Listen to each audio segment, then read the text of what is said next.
भैया शत्रुघ्न। जी भैया। हम ननिहाल क्या गए, यहाँ अयोध्या में क्या से क्या हो गया भैया। आकर यहाँ पता चला कि भैया राम वनवास को चले गए और साथ में लक्ष्मण और माँ जानकी भी चली गई भैया। हे भैया, हमें पता नहीं, जब हम यहाँ से गए ननिहाल तो सारा परिवार पूरा हरा भरा था, लेकिन जब हम आए तो मंत्री सुमन से पता चला कि एक राजा ने एक रानी के वचनों को करने के लिए अपने पुत्रों को 14 वर्ष का वनवास कर दिया, और यह सब मेरे कारण हुआ भैया।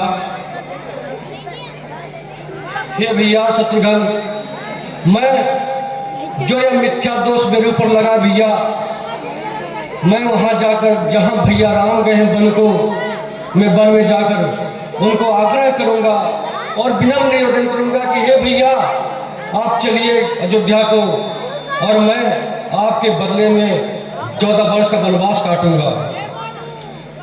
हे बंधु देखिए आप सभी मेरे हितकारी प्यारे हैं, मैं प्रभु से मिलने जाता हूँ, तुम नगरी के रखवाले।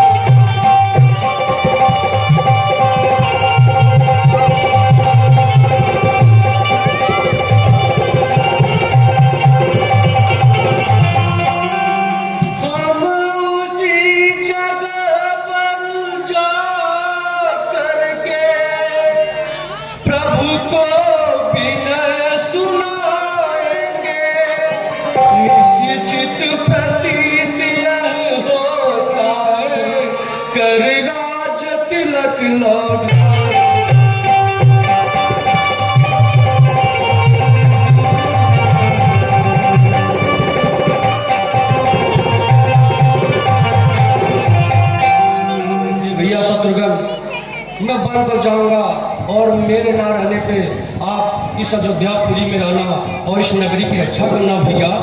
नहीं भैया, मैं भी आपके साथ जाऊंगा भैया, मैं भी भैया श्री राम से मिलने वन में जाऊंगा भैया।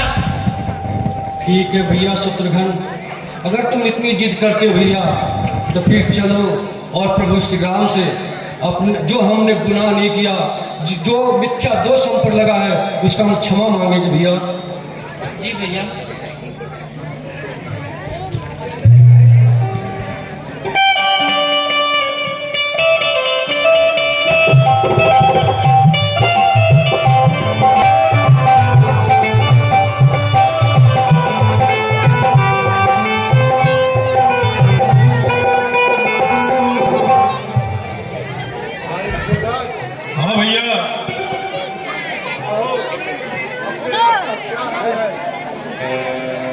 बहुत बढ़िया है, हमारी जनता अमन चैन से है, खा पी के पूरी मस्त है, आनंद ले रही है।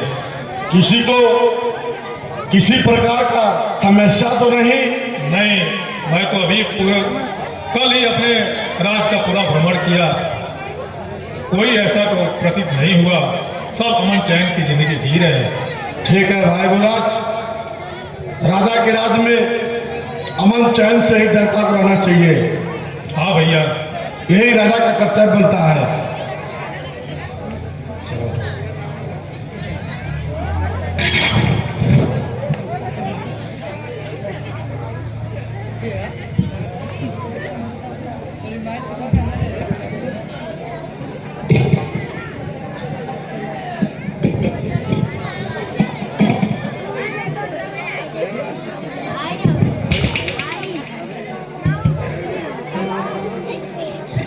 क्या बात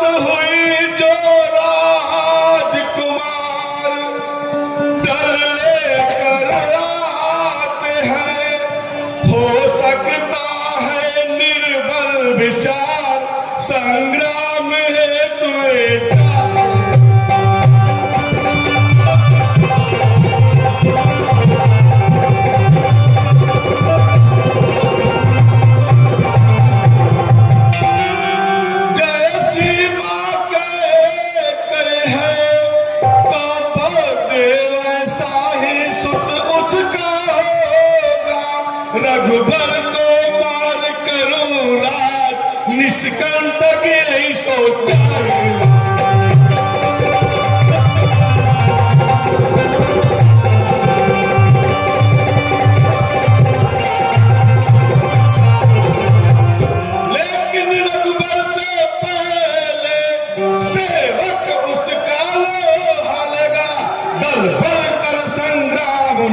कब जीते जी जाने,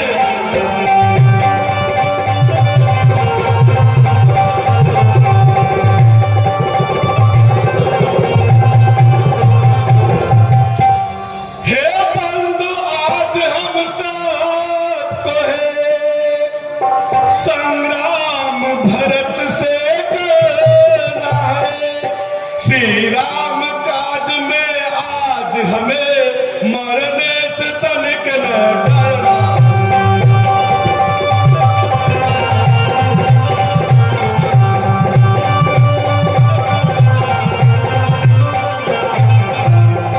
यदि जीत गए तो निश्चय है हम करते मान कमाएंगे, फिर हार गए तो भी क्या अति सहज परम पद पाएंगे।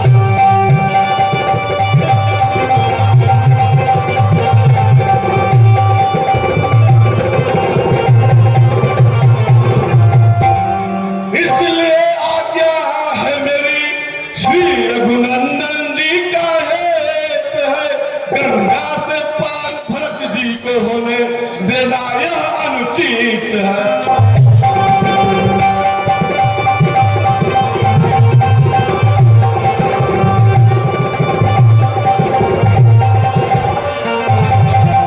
ले पास हाथ, फिर नाव को सीख दबाओ तुम, सच्चे सेवक होकर के इनके करनी का नाच सिखा दो तुम। ले शस्त्र अस्त्र सन्मुख, सेना आकर डट जाओ, एक कदम बढ़ने दो, चाहे सबके सब कर जाओ।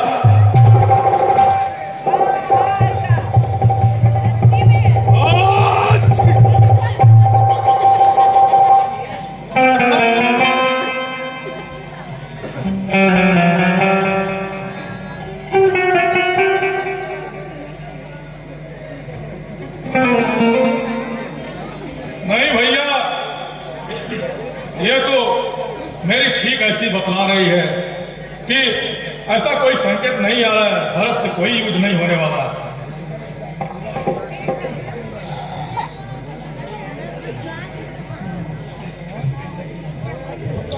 प्रणाम राजकुमार, कल्याण हो निषाद भाई। ये भैया निषाद, मैंने सुना कि आपके ही क्षेत्र से भैया राम और लक्ष्मण और माँ जानकी बन तो गए हैं। ये भैया अगर कुछ उनका अता पता हो तो मुझे बतलाइए भैया निषाद। ठीक है राजकुमार, प्रभु श्री राम गुरुकुल में मेरे ही साथ और हम दोनों साथ पढ़ते थे। क्या का भैया, आप प्रभु राम और एक साथ पढ़ते थे? ये तो मेरे लिए बहुत बड़ी बात है भैया। हाँ भरत जी, और अभी उनका कोई पता नहीं चला है, लेकिन पता हम लगाएंगे कि प्रभु राम कहाँ पर है, कहाँ उनका निवास है। हे भैया, आपकी अति कृपा होगी। हे भैया, मेरे ही कारण प्रभु आज बन बन को भटक रहे हैं। धिक मुझको मेरी माता को, भैया निषाद धिक्कार मार, जिनकी कुबुद्ध के फलस्वरूप रघुवर ने कष्ट अपार।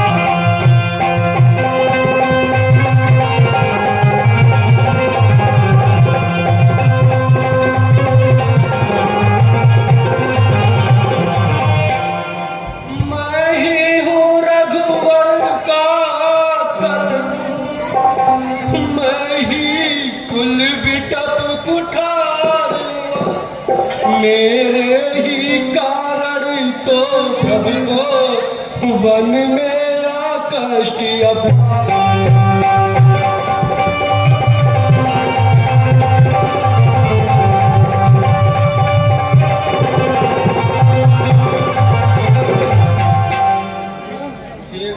ये भैया निषाद, ये सब कुछ मेरे ही कारण हुआ भैया, सब कुछ मेरे कारण हुआ। हे भाई निषाद, आप कृपया बतलाने की प्रभु कैसे थे, कैसे खाते पीते थे, कहाँ सोते थे भैया? राजकुमार, प्रभु जब वन को गए, मैंने बहुत कोशिश किया उनको भोजन कराने के लिए, लेकिन वो मना कर दिए।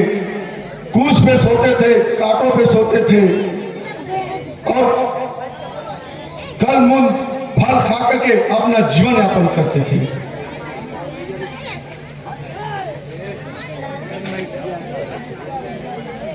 के साथ प्रभु कूच पे सोते थे। पृथ्वी पर करते हुए कंद मूल फल खाते थे, गर्मी वर्षा सब ऋतु बन ही बन माह बिताते।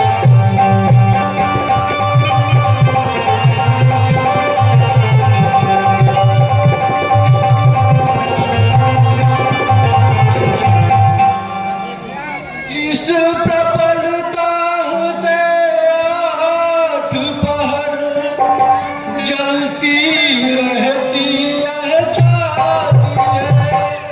दिन को लगती नहीं भूख मुझे, निद्रा न भरत को।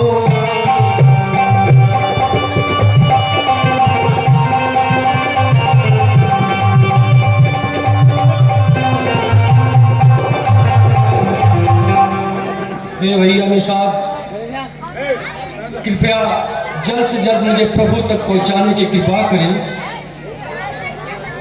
हे राजकुमार, अभी अभी मुझे पता चला है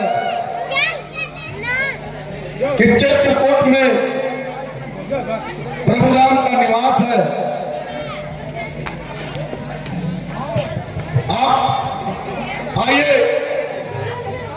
मेरे रथ पर सवार हो जाइए, मैं अति शीघ्र प्रभु राम के यहाँ पहुंचाता हूँ।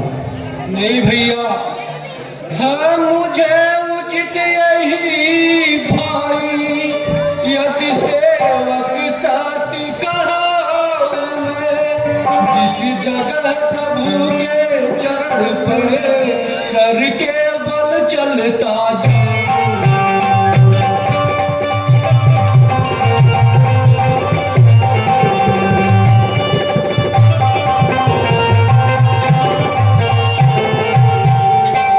भैया, प्रभु राम पैदल गए बन को और मैं रथ से जाऊंगा, ये नहीं हो सकता भैया।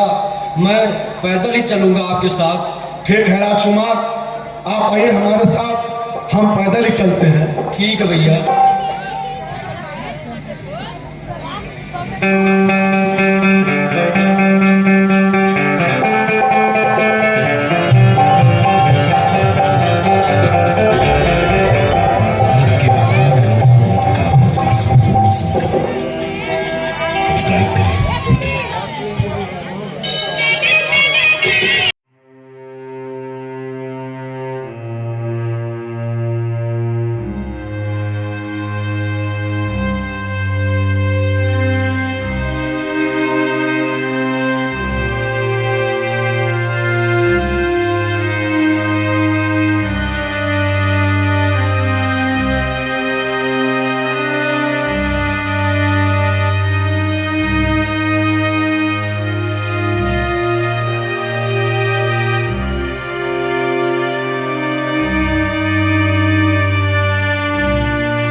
ये भरत निषाद राजी के साथ इतनी बड़ी चतुरंगिनी सेना लेकर आ रहा है। अच्छा है, ये पद के मद में इतना डूब गया, जो पिता समान गुरु समान भैया पे आक्रमण करने आ रहा है। ठीक है, आने दो उस भरत को, उसके अच्छा मजा सिखाऊंगा। ये बात मैं अपने बड़े भैया से बताता हूं।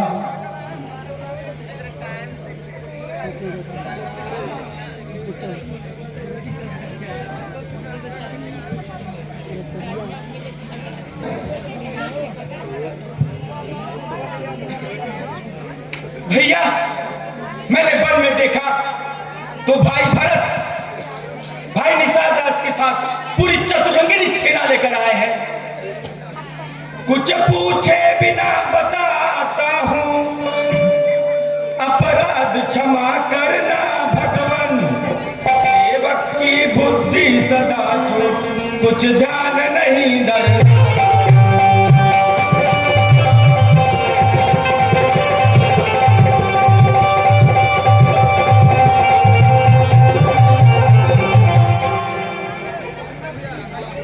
होता है ज्ञात समय पाकर कई नंदन को ज्ञात हुआ, कुछ दुर्विचार मन में भी है, जो सेना चतुरंगिनी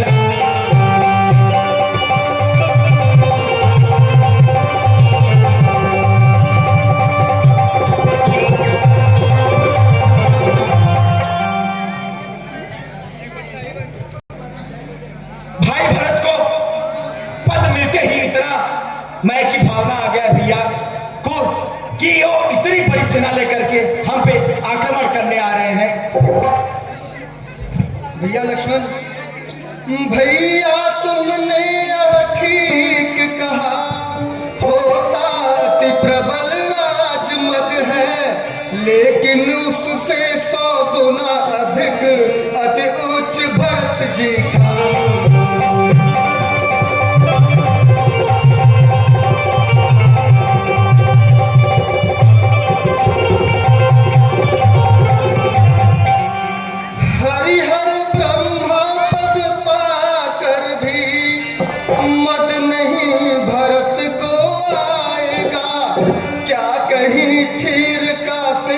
बंधु का छापा कर फट जाए।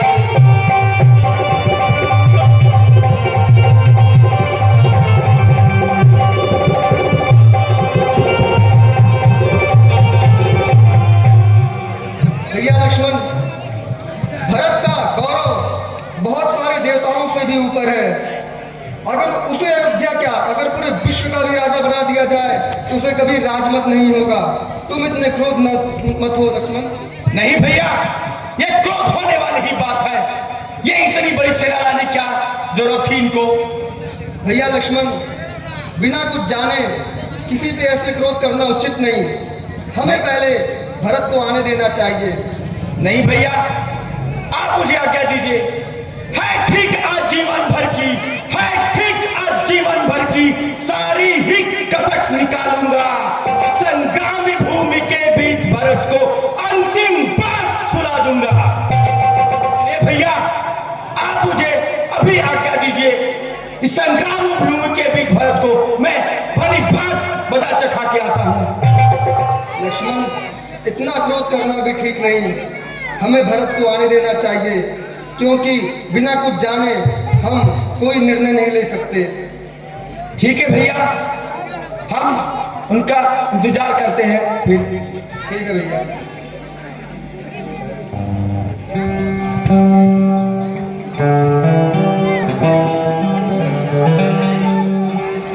प्रणाम हो प्रभु।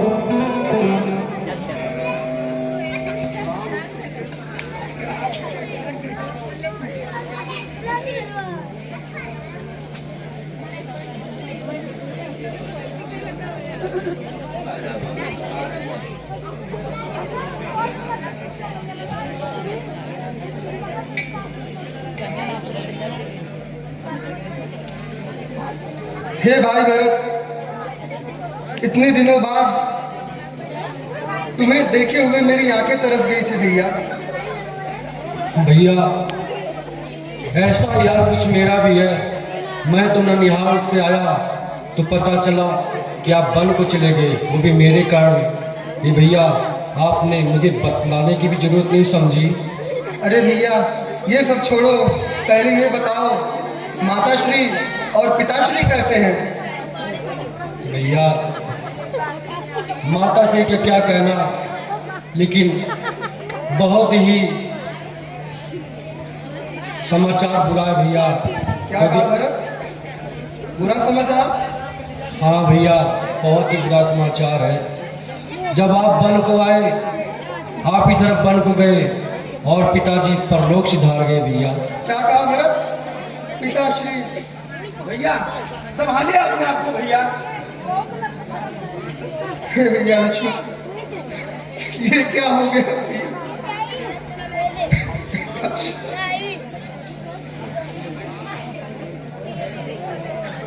भैया भरत,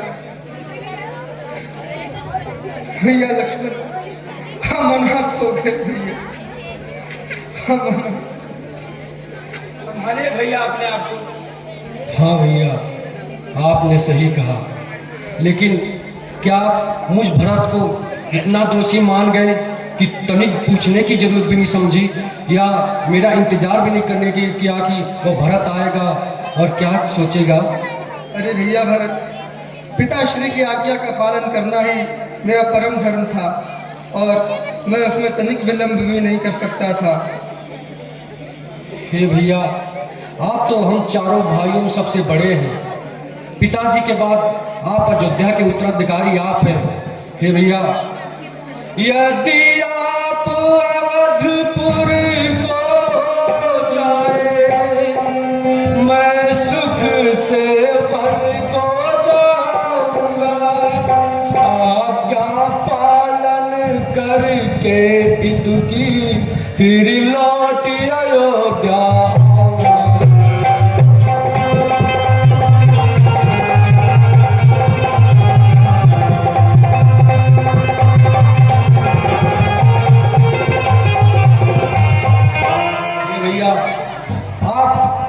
अयोध्या लौट जाइए और मैं आपकी जगह 14 बरस काट कर फिर पुनः अयोध्या लौट आऊंगा भैया। नहीं भैया भरत, माँ कैकेयी के 2 वरदानों के चलते पिताश्री ने मुझे भी त्याग दिया और अपने प्राण भी त्याग दिए भैया भरत।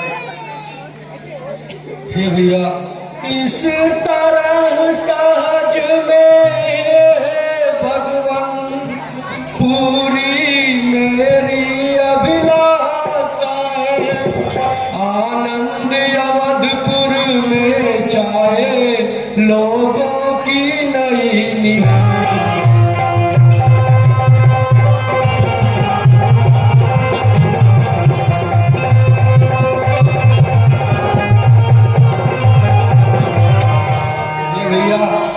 ये छोटी सी अभिलाषा मेरी है और मैं अयोध्या वासियों को कह कर आया था कि मैं भैया राम को अपने साथ ले आऊंगा। अगर यह नहीं कर पाया तो उनकी अभिलाषा पूर्ण हो जाएगी भैया और वह निराश हो जाएंगे। देखो कि वचन पूरा करने पिता ने शरीर का त्याग किया, दे दिया शरीर किंतु फिर भी निज वचनों से अनुराग।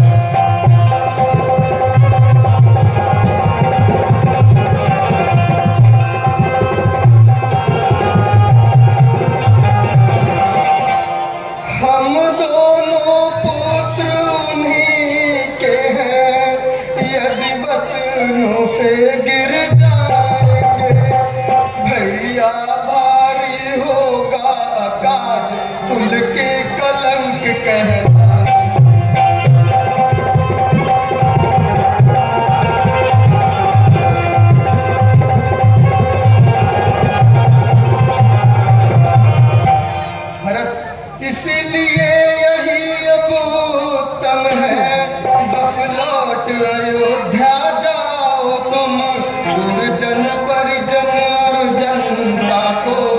जा कर के धर बना।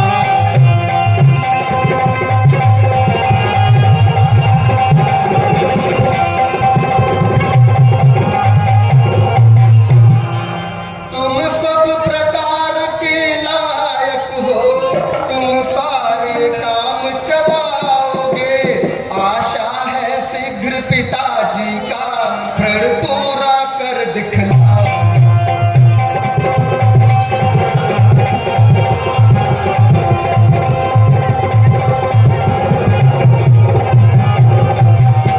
भाई भरत, पिताजी के वचनों का पालन करना ही रघुवंशियों का परम धर्म है, इसीलिए तुम अयोध्या लौट जाओ। नहीं भैया, फिर मैं कहता हूँ कि आप बड़े हैं, आप अयोध्या लौट जाइए और मैं आपकी जगह 14 वर्ष काट लूंगा भैया। हे भाई भरत, आज यह राम तुम्हारे प्रेम के सामने हार गया भैया, हार गया। सेवक की इतनी विनय करे आप शिव का, तो कुछ मेरे भी लिए हो जीवन आधा।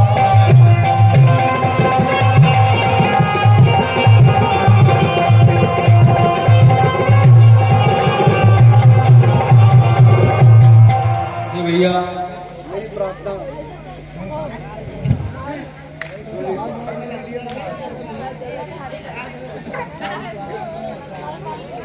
हे भैया, अगर आप नहीं मानते हैं तो ये भैया, मैं तो छोटा हूँ, मैं तो गद्दी पे नहीं बैठ सकता, लेकिन ये भैया मैं आपकी चरण पादुका गद्दी पर आकर और मैं अयोध्या नगरी की रक्षा करूँगा भैया। और जब तक नहीं आएंगे मैं अयोध्या में राजसी वेश नहीं धारण करूंगा। मैं आपकी तरफ तपस्वियों का वेश धारण करके अयोध्या के सीमा पर बैठकर ही की कुटी में रहकर आपके आने की प्रतिज्ञा करूंगा। अगर आप नहीं आए, 14 बरस से एक दिन भी लेट हुआ, तो मैं अपने शरीर को अग्निदाह कर दूंगा भैया।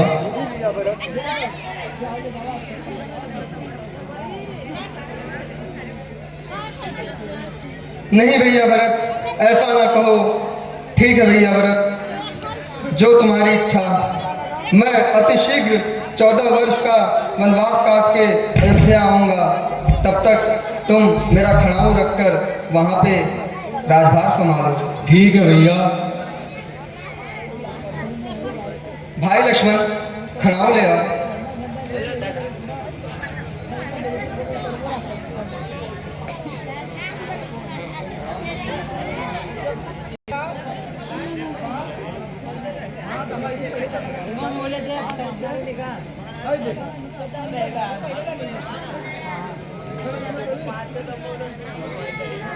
हे भैया, आप अपने चरण ब्रज इस पे रख दें।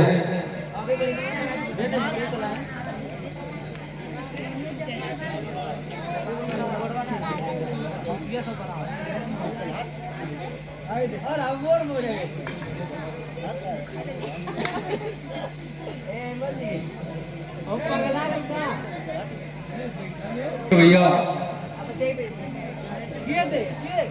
ठीक है भाई भरत। संपूर्ण संकट